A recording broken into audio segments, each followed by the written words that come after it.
ছাত্র, একজন মাত্র তালিম ইলম, এখন শিক্ষা গ্রহণ করছি। তো আমার ভাইয়েরা মহব্বত করে আজকে আমাকে দাওয়াত দিয়েছেন, বিদায় মহব্বতের খাতিরে দায়িত্ব ও কর্তব্য বোধ মনে করি আজকে আপনাদের সামনে উপস্থিত হয়েছি।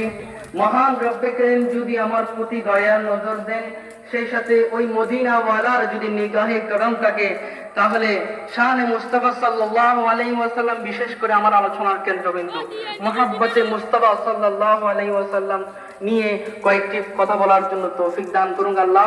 সেই সাথে সেটার জন্য চেষ্টা করব, আল্লাহ তাআলা সেই ধরনের তৌফিক আমাকে দান করুক, সবাই বলে আমিন।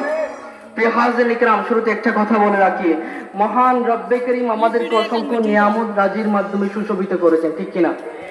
আপনি যেদিকেই দেখেন না কেন প্রত্যেক দিকেই যেন রবের নিয়ামত আপনাকে বেষ্টন করে আছে। আপনি সামনে দেখেন রবের নিয়ামত, আপনি পিছনে দেখেন রবের নিয়ামত, রবের নিয়ামত, আপনি বামে দেখেন রবের নিয়ামত, আপনি উপরে দেখেন রবের নিয়ামত, আপনি নিচে দেখেন রবের। তো এই সমস্ত নিয়ামতে আমাদের কি করা উচিত? শুকরগুজারি করা উচিত।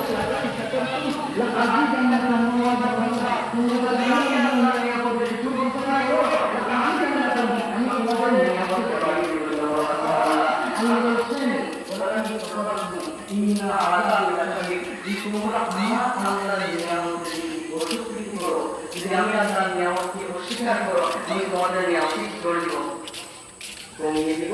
কিন্তু আযাবিল আশাদি মনে রেখো, আমি আল্লাহ আযাব বড়ই কঠিন, আমি আল্লাহর আযাব বড়ই কঠিন। হযরত শেখ সাদি রাহমাতুল্লাহ আলাইহি বলেন, শুকরে নিয়ামত নিয়ামত আফযুকুনত, কুফরে নিয়ামত নিয়ামত বেরকুনত।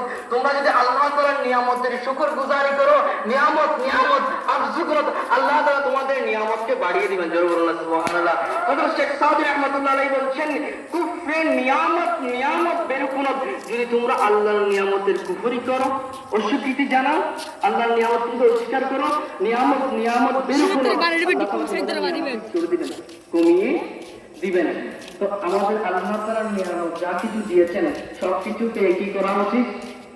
তাছাড়াও কিতাবের মধ্যে সুন্দর ওয়াকিয়া আছে।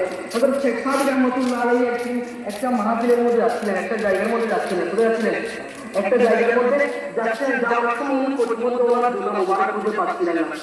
কি পাচ্ছিলেন না? জুতা মোবারক খুঁজে পাচ্ছিলেন না। অনেক খোঁজাখুঁজি করে দেখে ওনার জুতা মোবারক কোথাও খুঁজে পাচ্ছেন না। অনেক খোঁজাখুঁজি করলেন, দেখলেন ওনার জুতা মোবারক কোথাও খুঁজে পাই না। পরে আফসোস করে মন থেকে তিনি জুতা